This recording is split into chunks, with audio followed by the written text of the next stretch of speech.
Every developer has seen it. Your program crashes and the error message reads, recursion error, maximum recursion depth exceeded. Or in Java, Stack Overflow error. You Google it, you find a Stack Overflow answer about Stack Overflow and something feels deeply recursive about that. But what is actually happening inside your computer when that error fires? The answer lives in one of the most fundamental data structures in all of computing, the call stack. In the next 10 minutes you are going to understand exactly how it works, why it overflows, and how to read a stack trace like a senior engineer. Every time your code calls a function, the computer needs to remember a few things: where it came from so it can return there, what arguments were passed in, and where to store local variables. All of that information gets packaged into a structure called a stack frame, and that frame gets pushed onto the call stack. Think of the call stack like a stack of trays in a cafeteria. You can only add to the top and you can only remove from the top. When your function returns, its frame is popped off and control goes back to whoever called it. That is the entire mental model. Everything else is just detail on top of this. Each stack frame holds 4 key things. First, the return address, the exact line of code to jump back to when the function finishes. Second, the parameters, the actual values passed in when the function was called. Third, local variables. Every variable you declare inside the function lives here and is gone the moment the frame is popped. Fourth, saved registers, bookkeeping the CPU uses to restore its own state.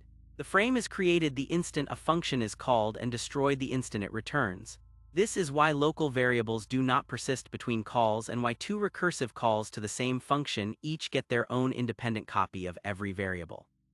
LIFO stands for last in, first out. It is the rule that makes the call stack work. When you call main, which calls calculate, which calls multiply, which calls add, you get 4 frames on the stack in that order. The frame for add is on top because it was pushed last. When add returns, it is popped first, then multiply resumes, finishes, is popped, then calculate, then main. The most recently called function always returns first.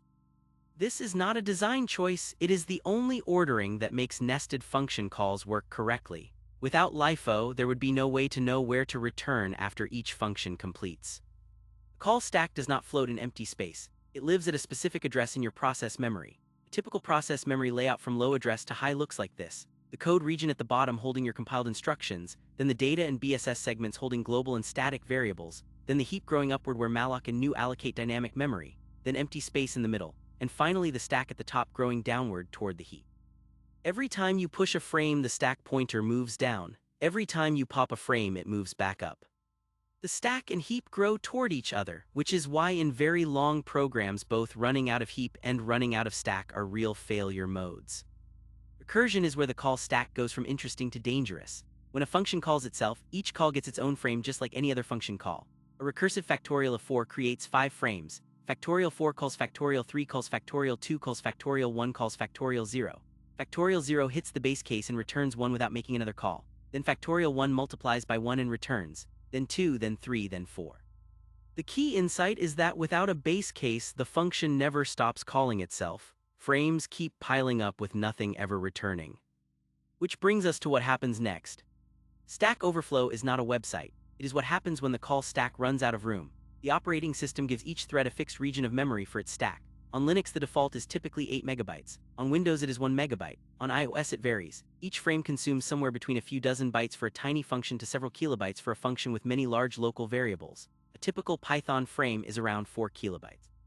That means at the default recursion limit of 1000, Python stack frames alone would consume roughly 4 megabytes.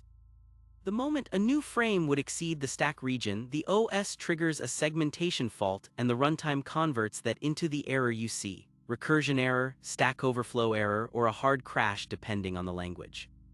When your program crashes with a stack trace, it is printing the exact contents of the call stack at the moment of failure. Learning to read it saves hours of debugging. The most important rule is to read from the bottom up. The bottom entry is always the outermost call, usually main or your framework entry point. The top entry is where execution was when everything went wrong. The line directly above the error is the actual location of the bug. Everything between shows you how execution got there. In Python, the error message is always on the last line. In Java, it is the first line. Knowing which direction each language prints the stack will stop you from chasing the wrong function every time.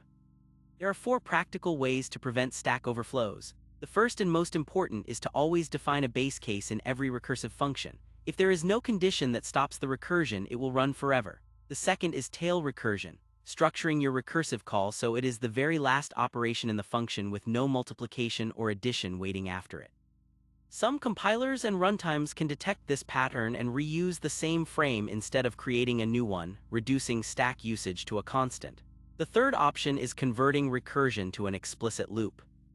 Loops consume the same stack frame on every iteration and run in constant stack space regardless of how many iterations they do. The fourth option, increase the stack size limit, is a last resort that solves the symptom without fixing the design. The call stack is one of the oldest and most reliable ideas in computing. It dates to the 1950s. Every language you will ever use, every framework, every runtime sits on top of this same idea, a last-in, first-out region of memory that tracks where you are, where you came from, and what you were working on. Understanding it means you can read any stack trace in any language without panic. You know exactly why local variables disappear when a function returns, and you understand the real cost of deep recursion before it bites you in production. If this clicked for you, hit subscribe. New videos every week on the systems concepts that make you a better engineer. Thanks for watching.